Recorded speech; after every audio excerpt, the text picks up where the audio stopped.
আসসালামু আলাইকুম। Painless coding এর পক্ষ থেকে আপনাকে জানাই স্বাগতম। এইচটিএমএল সিরিজের আরো একটি নতুন ভিডিও নিয়ে আপনাদের সামনে হাজির হলাম। আজকে আমরা দেখব এমএল এর ফর্ম। আমরা এইচটিএমএল এর ফর্ম কেন ইউজ করি?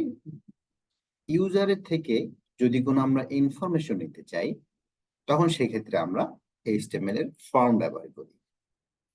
এইচটিএমএল ফর্ম ব্যবহার করার জন্য আমাদেরকে প্রথমেই যেই ট্যাগটা ব্যবহার করতে হয় সেটার নাম হচ্ছে ফর্ম।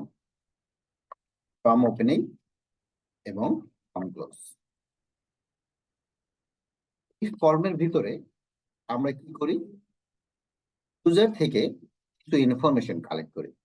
সাপোজ ইউজারের নাম আমরা নেই, ইমেইল নাম্বার, ফোন নাম্বার এবং আরো যত ইনফরমেশন আমাদের প্রয়োজন হয়, সব ইনফরমেশন গুলো আমরা ফর্ম ট্যাগের মাধ্যমে ইউজারের থেকে আমরা কালেক্ট করি। আমরা যে ইনফরমেশন গুলো কালেক্ট করি, সেই কালেক্ট করার জন্য আমরা বিভিন্ন রকমের ইনপুট ট্যাগ ইউজ করতাম। কেমন ইনপুট ট্যাগ ইউজ করতাম? সাপোজ এখানে আমি জাস্ট লিখলাম ইনপুট, কিছু বললাম না। সেভ করে যদি আমি কোনো একটা ব্রাউজারে পেজ ওপেন করি, তাহলে দেখবো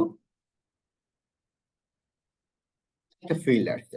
এখানে আমি যে কোনো কিছু লিখতে পারি, এখানে যে কোনো কিছু লেখা যায়।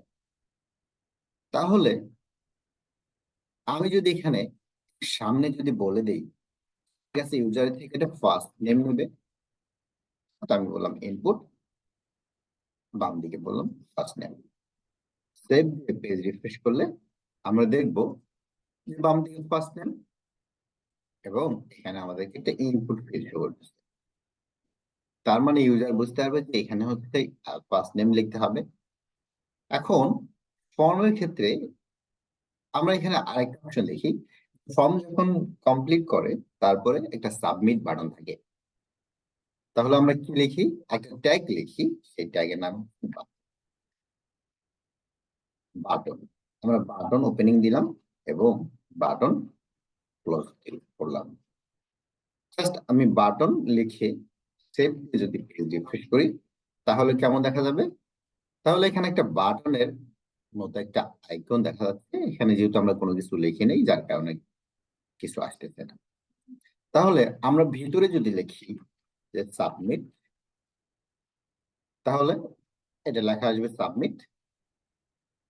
এখন এটা যেহেতু বাটন, তাহলে আমরা বাটনের একটা অ্যাট্রিবিউট আছে, নাম হচ্ছে টাইপ।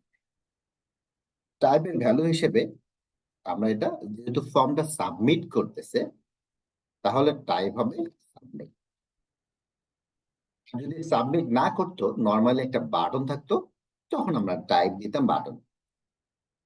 বাটন যেহেতু এই ফর্মের ভ্যালু গুলো সাবমিট করবে ইউজার, সেক্ষেত্রে আমরা টাইপ ইউজ করব সাবমিট।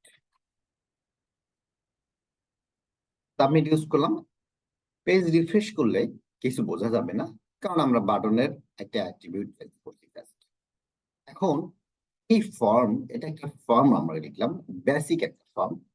এখন এই ফর্মের কিছু অ্যাট্রিবিউট আছে, যেমন ফিল্ডের ভ্যালু যদি আমরা কোনো একটা পেজে অন্য কোথাও নিতে চাই, সেক্ষেত্রে ফর্মের একটা অ্যাট্রিবিউটের নাম হচ্ছে অ্যাকশন। Action attribute.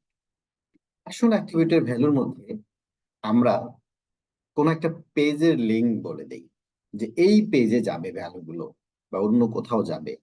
তার মানে ফর্মের একটা অ্যাট্রিবিউট আছে, নাম হচ্ছে অ্যাকশন। সাপোজ আমরা এখানে যেহেতু কোনো পেজ বানাইনি, এটা আমরা এইচটিএমএল করতেছি। যখন আমরা পিএইচপি করব, তখন আমরা এখানে দেখব।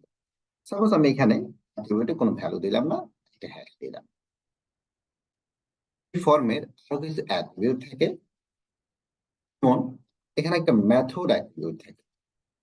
মেথড মেথড অনেক প্রকারের আছে। গেট আছে, পোস্ট আছে।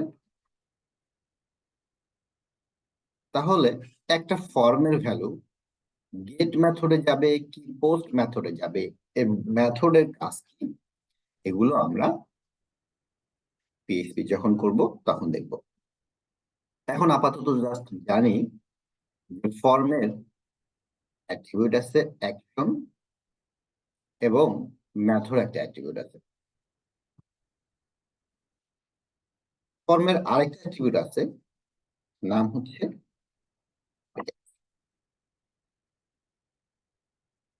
আমরা লিঙ্কে দেখছিলাম, আমরা অ্যাঙ্কর ট্যাগের মধ্যে টার্গেট ইউজ করছিলাম। সেম ভাবে আপনি এখানে টার্গেট ইউজ করতে পারেন। কেমন টার্গেট ইউজ করতে পারেন? আপনি যদি বলেন টার্গেট ইকুয়াল আন্ডারস্কোর ব্ল্যাঙ্ক, যদি ভ্যালুটা বলেন, তাহলে যখনই আপনি এই পেজটা সাবমিট করবেন, ও এই পেজ থেকে অন্য পেজে যাবে, বাট আরেকটা ট্যাব ওপেন হবে, আরেকটা ট্যাব ওপেন হবে। এখন আমি যদি এই যতটুকু ভ্যালু আছে এই ভ্যালু নিয়ে যদি আমি পেজটা রিফ্রেশ করে, এখানে ফার্স্ট নেম দেওয়া আছে, আমি সাপোজ আমি লিখলাম ফার্স্ট নেম ইংলিশ, এখন যদি আমি সাবমিট করি তাহলে কি হবে? তাহলে আরেকটা পেজে আসছে। কেন আসছে? কারণ আমরা ইউজ করছি টার্গেট ইকুয়াল আন্ডারস্কোর ব্ল্যাঙ্ক, এই জন্য আসছে। আর এখানে আমরা ইউআরএল এ দেখবো যে একটা হ্যাশ দেখা যাচ্ছে। কেন হ্যাশ দেখা যাচ্ছে? আমরা বলছি যখন আমি কোনো কিছু সাবমিট করব, অ্যাকশন মানে ওই পেজে যাবে। তাহলে আমি যদি এখানে নর্মালি বলতাম টেস্ট ডট এইচটিএমএল, তাহলে সাবমিট করলে কি হতো? টেস্ট ডট এইচটিএমএল এ যেত। আমাদের যেহেতু এখানে টেস্ট ডট এইচটিএমএল নাই, এর জন্য পাবে না। আমরা পেজটা রিফ্রেশ করে আবার ট্রাই করি, আমরা দেখতেছি উপরে দেওয়া আছে টেস্ট ডট এইচটিএমএল। তার মানে অ্যাকশন হচ্ছে আমি যখন ফর্মটা সাবমিট করলাম, এই ভ্যালুগুলো আমরা কোথায় নিয়ে যাব, নিয়ে গিয়ে প্রসেস করব, সেটার ভ্যালু হিসেবে আমরা অ্যাকশনে বলে দেখি।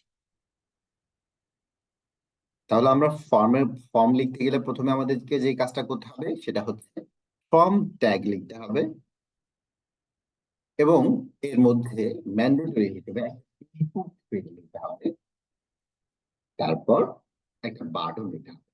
এটা হচ্ছে পার্ট। এখন আমরা ডিটেলসে ইনপুট ফিল্ড নিয়ে নেক্সট ভিডিওতে আলোচনা করব। আশা করি ভালো লাগবে। আমাদের সাথেই থাকুন। আসসালামু আলাইকুম।